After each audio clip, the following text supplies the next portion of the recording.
नमस्ते नमस्कार जय हिंद दोस्तों, स्वागत है आपके अपने यूट्यूब चैनल पीसीएस मेकर पे। देखिए फ्रेंड्स, हम लोग ये ज्ञान बिंदु प्रैक्टिस सेट का आज फ्रेंड्स हम लोग साइंस का प्रैक्टिस सेट कवर करेंगे फ्रेंड्स। और देखिए फ्रेंड्स, ये प्रैक्टिस सेट आपका लेटेस्ट जो आपका जो जून महीना में है, इसी महीना का है फ्रेंड्स, साइंस का प्रैक्टिस सेट है फ्रेंड्स। ठीक है, तो प्लीज़ शुरू से लेकर वीडियो को अंत जरूर देखिएगा, वीडियो को मिस मत कीजिएगा फ्रेंड्स। और ये आपके बिहार पुलिस एग्जाम के लिए बहुत इंपॉर्टेंट है फ्रेंड्स। प्लीज़ टेलीग्राम से जुड़ जाइए इसका पीडीएफ के लिए, और आपको डेली लेटेस्ट इन्फॉर्मेशन हम आपको देते रहेंगे। तो ये देखते हैं प्रैक्टिस सेट नंबर आपका 9 यहाँ पे आप हम लोग को करेंगे। ठीक है, देखते हैं। देखिए फर्स्ट क्वेश्चन है आपका कि निम्नलिखित में से किस में जल परागन होता है। तो देखिए जल परागन, अगर देखिए परागन का मतलब पता है फ्रेंड्स क्या होता है? परागन का मतलब होता है जिनमें फूल होता है उसे परागन होगा। तो याद रखिए जिसमें जल परागन किसमें होगा, तो देखिए ये कमल है। कमल जो होता है ना फ्रेंड्स, इसमें कीटों के द्वारा परागन होता है। जलकुंभी की बात करें तो इसमें हवा के द्वारा परागन होता है। लेकिन अगर हाइड्रीला की बात करें तो इसमें जल के द्वारा क्या होता है? परागन होता है। तो ऑप्शन नंबर बी आपका राइट हो जाएगा। याद रखिएगा, देखिए कि जल के द्वारा होने वाला परागन को ना हाइड्रोफिलस कहते हैं। याद रखिए, जल के द्वारा होने वाला परागन को क्या कहते हैं? हाइड्रोफिलस कहते हैं। हवा के द्वारा होने वाले परागन को क्या कहते हैं? एनीमोफिलस कहते हैं। और कीटों के द्वारा होने वाले परागन को क्या कहते हैं? तो एंटीमोफिलस कहते हैं। तो राइट आंसर ऑप्शन नंबर हो जाएगा फ्रेंड्स, यहाँ पे बी हो जाएगा। अगला क्वेश्चन है आपका 2 नंबर कि निम्नलिखित में से कौन अक्रिस्टलीय ठोस पदार्थ है। अब देखिए फ्रेंड्स, अक्रिस्टलीय का मतलब क्या होता है?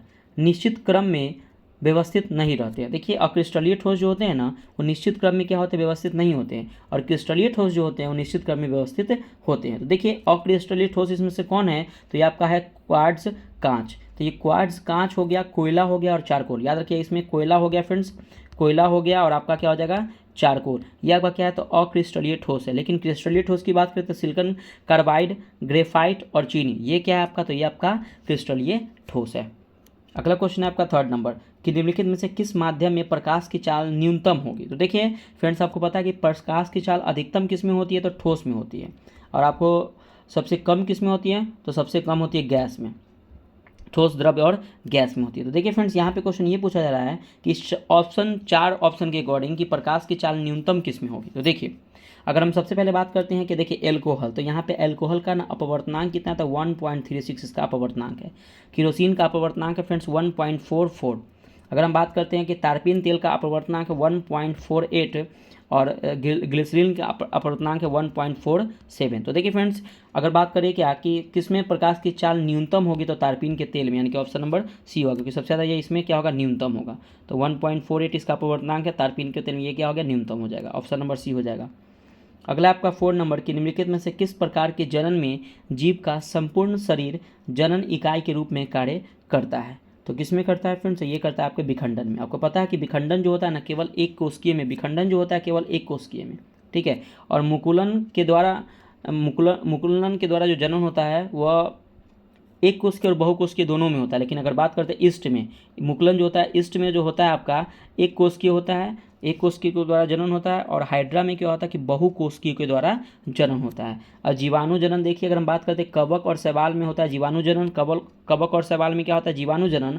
और कायिक जनन जो होता है केवल पौधे में होता है कायिक जनन। तो ऑप्शन नंबर ए आपका विखंडन हो जाएगा, फिजन। अगला आपका 2 नंबर क्वेश्चन देखिएगा कि निम्न कथनों पर विचार कीजिए। क्वेश्चन है क्या कि हैबर विधि में उच्च ताप तथा निम्न दाब की जरूरत पड़ती है। बिल्कुल आपका गलत है फ्रेंड्स, कि हैबर विधि में जो होता है वह निम्न ताप, ठीक है फ्रेंड्स, याद रखिएगा, निम्न ताप और उच्च दाब की जरूरत पड़ती है। आपका गलत हो जाएगा। हैबर विधि में से अमोनिया का अधिकतम स्तर पर उत्पादन किया था, ये आपका सही है। तो ऑप्शन नंबर हो जाएगा केवल, इसमें जो होगा आपका सही होगा केवल 2 सही होगा, ऑप्शन नंबर बी। अगला आपका 6 नंबर की प्लांक नियतांक का बीमीय सूत्र। तो देखिए प्लांक नियतांक का जो बीमीय सूत्र है ना, वो क्या है फ्रेंड? तो देखिए पहले अगर हम बात करते हैं प्लांक नियतांक का एसआई मात्रक क्या होता है? जूल सेकेंड होता है इसका एसआई मात्रक। अगर प्लांक नियतांक का अगर हम मान की बात करें तो इसका वैल्यू होता है 6.626 गुनी 10⁻⁻34 जूल सेकेंड होता है। तो याद रखिएगा प्लांक नियतांक का मान कितना, वैल्यू कितना होता है? 6.626 इंटू 10⁻⁻34 जूल सेकेंड होता है। ठीक है, अब देखिए अगर इसका बीमीय सूत्र की बात करें तो इसका बीमीय सूत्र है ml/T-1। तो ऑप्शन नंबर ए हो जाएगा। 7 नंबर क्वेश्चन है कि नियत तापी प्राणियों में, देखिए फ्रेंड्स नियत तापी होता है और एक होता है आपका अनियत तापी। तो देखिए नियत तापी का मतलब क्या होता है? नियत तापी का मतलब होता है वार्म ब्लड। वार्म ब्लड, ये वार्म ब्लड किसका होता है? तो वार्म ब्लड जो होता है फ्रेंड्स, ये आपका होता है पक्षी और स्तनधारी का। जिसको बोलते हैं नियत तापी, ठीक है। और एक अनियत तापी होता है जिसको कोल्ड ब्लडेड कहते हैं, जिसमें मछली, उभयचर, सरीसृप का जो खून होता है ना, कोल्ड ब्लडेड होता है। तो याद रखिएगा, ये आपको यहाँ पे क्लियर कर दिए। तो नियत तापी प्राणियों में टांगे, कान, पूंछ, मुख गर्म क्षेत्रों की अपेक्षा ठंडे क्षेत्रों में रहने वाले प्राणियों में छोटे हो जाते हैं। इसका नियम है। तो किसके द्वारा नियम है? तो ये नियम है आपका एलेन का नियम। तो याद रखिए, नियत तापी किस में होता है? तो ये पक्षियों में और स्तनधारी में होता है। और नियत तापी मछली, उभयचर, सरीसृप होता है जो कोल्ड ब्लडेड होता है। तो ऑप्शन नंबर ए हो जाएगा।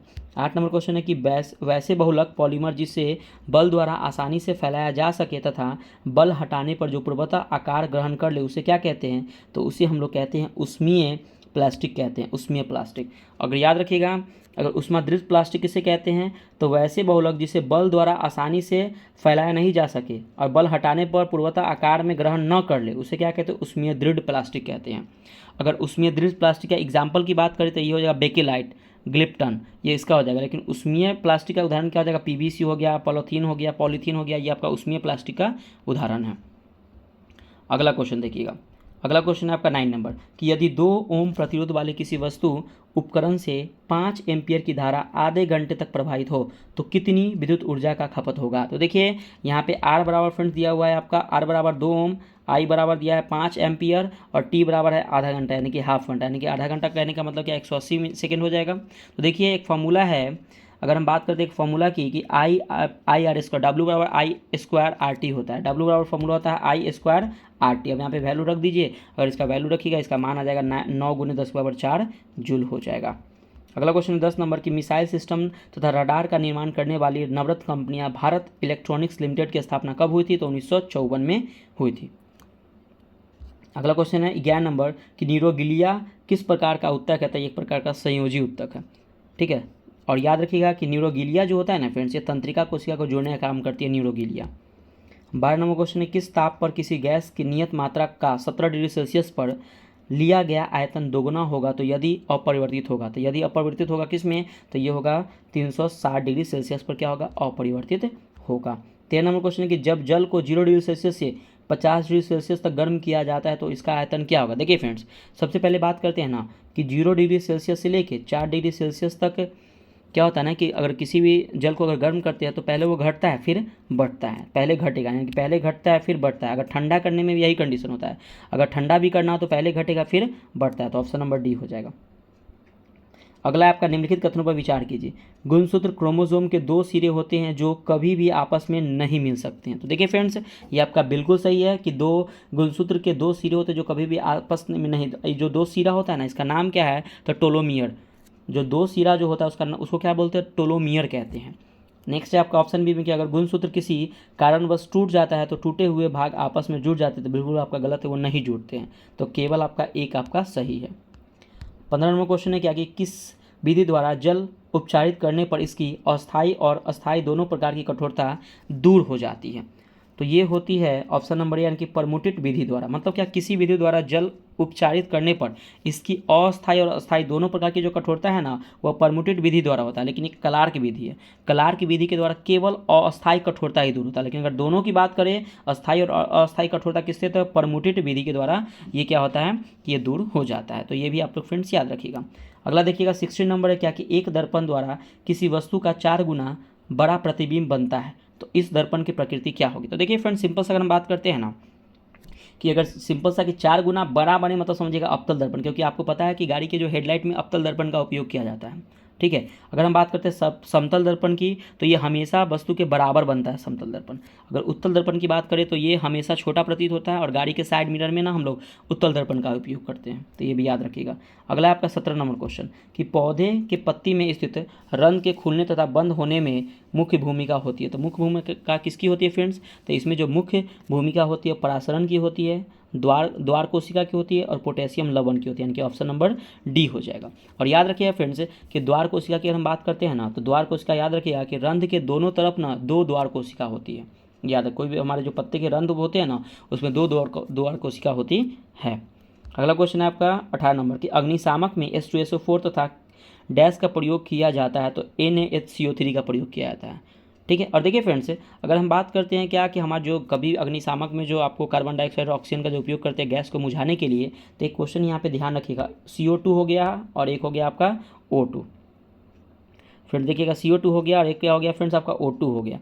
O2 तो देखिए CO2 का जो AMU जो होता है ना वो 44 AMU होता है, और O2 का जो AMU होता है वो 32 AMU होता है, इसलिए 44 AMU CO2 भारी होता है। इसलिए जब हम क्या करते हैं ना कि जब अग्निशामक के रूप में जब इसका उपयोग करते हैं तो इसमें CO2 भारी होने के कारण क्या होता है कि इसको ऑक्सीजन ठीक से नहीं पहुँच पाता, इसीलिए गैस मतलब आग क्या होता है आसानी से बुझ जाता है। तो ऑप्शन नंबर बी हो जाएगा। 19 नंबर की एक कार तथा एक मोटरबाइक समान गतिज ऊर्जा से गतिशील है, अगर उन पर समान मंदन बल आरोपित किया जाए तो रुकते रुकते दोनों द्वारा तय की गई दूरी क्या हो जाएगी, तो वो समान रहेगी, उसमें कोई परिवर्तन नहीं होगा। अगला है 20 नंबर की नैनो मिशन की शुरुआत भारत सरकार के विज्ञान एवं प्रौद्योगिकी विभाग द्वारा कब किया गया था, तो ये किया गया था मई 2007 में नैनो मिशन की शुरुआत की गई थी। 21 नंबर की क्रम विकास यानी कि इवोल्यूशन में महत्वपूर्ण भूमिका होती है, तो किसकी महत्वपूर्ण भूमिका होती है, तो अनुवांशिकी विविधता की, प्राकृतिक चयन की, अनुकूलन की, यानी कि ऑप्शन नंबर डी इनमें से सभी की। आपको पता है कि डार्विन ने दिया था प्राकृतिक चयन का सिद्धांत, किसने दिया था, तो डार्विन ने दिया था, ये याद रखिएगा। 22 नंबर क्वेश्चन है कि द्रवित सोडियम क्लोराइड का विद्युत अपघटन करने का सोडियम प्राप्त होगा, तो देखिए एनोड पर होता है प्लस चार्ज, कैथोड पर होगा माइनस चार्ज, तो ऑप्शन नंबर बी होगा कैथोड पर। 23 नंबर क्वेश्चन है कि निम्नलिखित में से कौन सा एक मात्रक W वाट के समतुल्य नहीं है, तो वोल्ट एम्पियर है, जूल पर सेकेंड है, एम्पियर स्क्वायर ओम है, लेकिन वोल्ट स्क्वायर ओम नहीं है, तो ऑप्शन नंबर डी हो जाएगा। अगला है आपका 24 नंबर, और देखिए फ्रेंड्स कि विभवांतर का ऐसा मात्रक वोल्ट होता है, विद्युत धारा का ऐसा मात्रक क्या होता है, एम्पियर होता है, ये भी याद रखिए। विभवांतर का ऐसा मात्रक वोल्ट और विद्युत धारा का ऐसा मात्रक एम्पियर होता है। पीपल, बरगद, पीला कनेर फूल जैसे पौधे में बनने वाले उजला दूधिया तथा गाढ़े पदार्थ को क्या कहते हैं, तो इसको कहते हैं लैटेक्स कहते हैं। अगला 25 नंबर के निम्नलिखित में से किस धातु का आयनन ऊर्जा सर्वाधिक होता है, इसमें से तो लिथियम हो जाएगा, क्योंकि ऊपर से नीचे आने पर आयनन ऊर्जा का मान क्या होता है, ऊपर से नीचे आएंगे तो आयनन ऊर्जा का मान क्या होता है, तो घटता है, याद रखिएगा। अगला क्वेश्चन है आपका 26 नंबर कि निम्न कथनों पर विचार कीजिए। देखिए विभिन्न पदार्थों के तार समान लंबाई और समान मोटाई का हो तो उनके प्रतिरोध भिन्न होंगे, तो बिल्कुल आपका सही है। एक ही पदार्थ के दो तार जिनकी लंबाई और मोटाई समान हो तो उनके प्रतिरोध समान होंगे, ये भी सही, तो right answer option number C हो जाएगा। 1 और 2 आपका दोनों सही है। अगला 27 नंबर की निम्नलिखित में से किस प्रकार के पोषण में भोजन का पाचन होता है, तो देखिए मृतजीवी में नहीं होता है कोई भी पाचन की प्रक्रिया, मृतजीवी में परजीवी में नहीं होता, लेकिन प्राणी सब में क्या होता है कि इसमें भोजन की क्रिया क्या होती है, पाचन संपन्न होती है। अगला 28 नंबर कि मैग्नीशियम आवर्त सारणी में किस वर्ग के, तो वर्ग 2 के, मैग्नीशियम वर्ग 2 के। 29 नंबर की एक उस उत्तल लेंस की शक्ति 4 डायोप्टर, इसकी फोकस दूरी क्या होगी। देखिए अगर हम बात करते हैं डी बराबर क्या होता है, डी बराबर डायोप्टर बराबर 1/f होता है, तो अगर हम बात करते हैं f निकालना तो f बराबर 1/d हो जाएगा, ठीक है। तो 1/4 हो जाएगा, यानी कि 0 पॉइंट, अगर बात करते हैं 1/4 हो जाएगा 0.25 आएगा, अगर उससे 25 तो यहाँ पे 25 सेंटीमीटर हो जाएगा, ऑप्शन नंबर बी। 30 नंबर की राष्ट्रीय ज्ञान नेटवर्क की शुरुआत भारत सरकार ने किस वर्ष शुरू की थी, तो ये जो शुरू की थी फ्रेंड्स वो की थी 2010 में।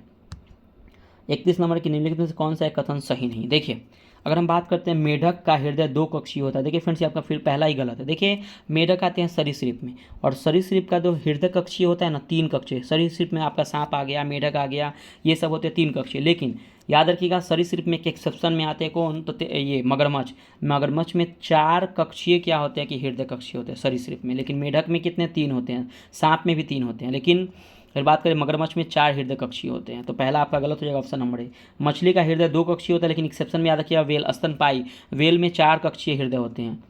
सरीसृप में देखिए वही बताया, सरीसृप में 3 कक्षीय हृदय होते हैं, और पक्षियों में 4 कक्षीय हृदय होते हैं, और पक्षियों की स्तनधारी में भी 4 कक्षीय हृदय होते हैं, लेकिन तेलचट्टा में फ्रेंड्स याद रखिएगा 13 कक्षीय हृदय सबसे ज़्यादा तेलचट्टा में होता है। 32 नंबर के निम्नलिखित में से कौन सा ऑक्सीकारक है, तो oxygen O2, option number D हो जाएगा। अगला क्वेश्चन है 33 नंबर की मात्रकों की अंतर्राष्ट्रीय पद्धति किस वर्ष लागू की गई थी, तो 1971 में इसको लागू की गई थी। अगला आपका 34 नंबर कि लैंगरहैंस द्वीप के बीटा कोशिका द्वारा इंसुलिन तथा ग्लूकागॉन हार्मोन का स्रावन होता है, तो देखिए फ्रेंड्स ये आपका गलत हो जाएगा। देखिए लैंगरहैंस द्वीप से बीटा कोशिका द्वारा इंसुलिन का तो स्रावन होता है, लेकिन ग्लूकागॉन हार्मोन है इसका स्रावन जो होता है ना अल्फा कोशिका से निकलता है। इंसुलिन द्वारा ग्लूकागॉन हार्मोन का प्रभाव एक दूसरे में विपरीत होता है, बिल्कुल आपका सही है। कथन 2 सत्य है और कथन 1 क्या आपका असत्य है। याद रखिएगा अल्फा कोशिका से फ्रेंड्स की ग्लूकागॉन हार्मोन बनता है, अल्फा कोशिका से, बीटा कोशिका से इंसुलिन हार्मोन बनता है, और डेल्टा कोशिका से गैस्ट्रिन तथा सोमेटोस्टैटिन, याद रखिएगा सोमेटोस्टैटिन जो होता है वो डेल्टा कोशिका से बनता है, याद गैस्ट्रीन तथा सोमेटोस्टैटिन जो होता है डेल्टा कोशिका से बनता है। अगला क्वेश्चन है आपका फ्रेंड्स 34 नंबर। देखिए 34 नंबर क्वेश्चन है क्या, K4 NiCN4 में निकल का ऑक्सीकरण संख्या क्या होगा, तो इसका ऑक्सीकरण करने संख्या इसमें शून्य होगा। 36 नंबर है क्या कि किसी वस्तु के एक दर्पण के निकट लाने पर उसका प्रतिबिंब सीधा तथा वस्तु के बराबर बनता है, वस्तु को पुनः दर्पण में दूर लाने से प्रतिबिंब का आकार बढ़ता है, यह दर्पण आवश्यक होगा, तो यह अवतल दर्पण होगा। आपको बताया था कि बड़ा होगा मतलब अवतल दर्पण होगा। 37 नंबर क्वेश्चन है क्या कि निम्न रोगों पर विचार कीजिए, मतलब कि उपयुक्त में से कौन सा रोग प्रोटीन की कमी के कारण होता है, तो मैरास्मस ये बच्चों में होने वाला रोग है, प्रायः बच्चों में होता है, और क्वासिकोर ये बच्चों और ये दोनों में हो सकता है, बच्चों में और यंग एज में भी हो सकता है, यानी कि ये दोनों होता है। ऑप्शन नंबर हो जाएगा ऑप्शन नंबर डी, 1 और 2 दोनों, ये दोनों जो होता है प्रोटीन की कमी से होने वाला रोग है। 38 नंबर है कि हैलोजन की सबसे अधिक अभिक्रियाशील है, तो देखिए हैलोजन का सबसे अधिक अभिक्रियाशील जो होता है फ्लोरीन, 1 नंबर पे, 2 पे आते हैं क्लोरीन, 3 पे ब्रोमीन और 4 पे आयोडीन, तो ऑप्शन नंबर ए हो जाएगा फ्लोरीन। 39 नंबर की पारिस्थितिकी तंत्र में पाए जाने वाला ऐसा प्रजाति जो अन्य प्रजातियों के निर्माण व संरक्षण में महत्वपूर्ण भूमिका निभाती है, उसे क्या कहते हैं, तो उसे हम लोग फाउंडेशन जाति कहते हैं, फाउंडेशन जाति कहते हैं। 40 नंबर की किसी विलियन के 125 ग्राम में किसी पदार्थ का 25 ग्राम घुला हुआ है और इस विलियन का सांद्रता होगी, तो इस विलियन का जो सांद्रता क्या होगी, तो सांद्रता बराबर क्या होता है, तो विलय की मात्रा बटा विलियन की मात्रा गुने 100, काट कूट कीजिएगा तो यहाँ पे आपका आंसर जाएगा ऑप्शन नंबर बी यानी कि 20%। 41 नंबर की निम्न से कौन सा बाह्यस्रावी ग्रंथि नहीं है, देखिए बाह्यस्रावी ग्रंथि नहीं है, तो देखिए पीयूष ग्रंथि जो है ना अंतःस्रावी ग्रंथि है, लार ग्रंथि, श्वेत ग्रंथि और यकृत ग्रंथि ये बाह्यस्रावी ग्रंथि है, लेकिन आपका पीयूष ग्रंथि जो है आपका अंतःस्रावी ग्रंथि, ऑप्शन नंबर ये आपका सही हो जाएगा। 42 नंबर है कि निम्नलिखित में से कौन सा कथन आवर्त सारणी के एक की आवर्त स्थिति में तत्व में लागू नहीं होता है, तो देखिए बाएं से दाएं जाने पर संयोजी इलेक्ट्रॉन की संख्या बढ़ती है, बिल्कुल आपका सही है। बाएं से दाएं जाने पर परमाणु का आकार बढ़ता है, बिल्कुल आपका सही है। बाएं से दाएं जाने पर परमाणु का आकार घटता है, नहीं, परमाणु का देखिए बाएं से दाएं जाने पर परमाणु का आकार बढ़ता नहीं है, परमाणु का आकार फ्रेंड्स घटता है, ऑप्शन नंबर बी आपका गलत है, ठीक है। और बाएं से दाएं जाने पर परमाणु का आकार घटता है, ये आपका सही है, और बाएं से दाएं जाने पर धातु गुण बढ़ता है, ये भी सही है, ऑप्शन नंबर हो जाएगा बी, कि इनमें से यही गलत है, ऑप्शन नंबर बी हो जाएगा फ्रेंड्स, ठीक है। चलिए अगला क्वेश्चन देखते हैं 43 नंबर क्वेश्चन है क्या कि निम्न कथनों पर विचार कीजिए। समतल दर्पण में हमेशा काल्पनिक प्रतिबिंब बनता है, बिल्कुल आपका सही है, और समतल दर्पण में जो प्रतिबिंब बनता है वो सीधा बनता है और इसे पर्दे पर आसानी से मतलब इसे पर्दे पर आसानी से नहीं उतारा जा सकता है। उत्तल दर्पण में भी हमेशा काल्पनिक प्रतिबिंब बनते हैं, बिल्कुल आपका सही है, और अवतल दर्पण में काल्पनिक तथा वास्तविक दोनों प्रतिबिंब बनते हैं। और याद रखिएगा अवतल दर्पण में काल्पनिक तथा वास्तविक दोनों प्रतिबिंब बनते हैं, हमेशा उल्टा बनता है और पर्दे पर इसे उतारा जा सकता है, यानी कि ऑप्शन नंबर डी 1 2 3 आपका तीनों सही हो जाएगा। 44 नंबर क्वेश्चन है कि नव अन्वेषित विश्व की सबसे महंगी धातु का नाम क्या है, तो californium 252, option number C. 45 number question कि भारत के व्हीलर द्वीप स्थित मिसाइल परीक्षण स्थल का नया नाम क्या है, तो अब्दुल कलाम द्वीप। 46 नंबर है कि आगे टेलीस्कोप का आविष्कार वर्ष 1608 में किसने किया था, गैलीलियो ने। 47 नंबर है कि खीरे में कितनी मात्रा में पानी होता है, तो याद रखिए खीरे में जो 96% क्या होता है कि पानी होता है। 48 नंबर के निम्न से कौन सा कथन सही नहीं है, रतौंधी विटामिन ए कमी से होता है, बिल्कुल सही है। गाजर में प्रचुर मात्रा में विटामिन ए की प्राप्ति होती है, बिल्कुल आपका सही है। मानव शरीर में रक्त का तंका विटामिन ई नहीं बल्कि विटामिन के से द्वारा बनता है, ये आपका गलत हो जाएगा। और विटामिन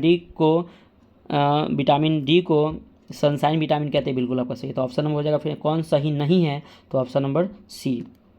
49 नंबर है क्या कि यदि किसी अंतरिक्ष यान पृथ्वी के केंद्र से पृथ्वी की त्रिज्या को दुगनी दूरी पर हो तो उसका घुृतीय त्वरण होगा, तो उसका घुृतीय त्वरण क्या होगा फ्रेंड्स, तो उसका घुृतीय त्वरण होगा 2.45 मीटर पर सेकेंड स्क्वायर। 50 नंबर क्वेश्चन है कि भारत में विज्ञान दिवस प्रत्येक वर्ष 28 फरवरी को किस उपलक्ष्य में मनाया जाता है, तो रमन प्रभाव की खोज में। आपको पता है कि 28 फरवरी 1928 को क्या हुआ था कि रमन प्रभाव का खोज किया गया था, और इसीलिए सीवी रमन को 1930 में क्या हुआ था कि नोबेल प्राइज़ दिया गया था। तो देखिए फ्रेंड्स आपका यहाँ पे वीडियो कंप्लीट होता है। फ्रेंड्स मैं एक बार वीडियो को डिस्टर्ब नहीं करता हूँ कि आप वीडियो को लाइक कीजिए, सब्सक्राइब कीजिए प्लीज़। फ्रेंड्स वीडियो अच्छा लगा तो प्लीज़ आपको बिहार पुलिस और बिहार दरोगा आने वाले जितने भी बिहार एसएससी एग्जाम है सभी के लिए बहुत इंपॉर्टेंट है। प्लीज़ आप पीसीएस मेकर चैनल से जुड़ जाइए, पीसीएस मेकर चैनल को सब्सक्राइब करके बेल आइकन को प्रेस कर लीजिए ताकि आप कोई भी वीडियो में अपलोड करूँगा तो उसका आपको नोटिफिकेशन मिल जाए। ठीक है फ्रेंड्स, मिलते हैं नेक्स्ट वीडियो में। बाय बाय, जय हिंद दोस्तों।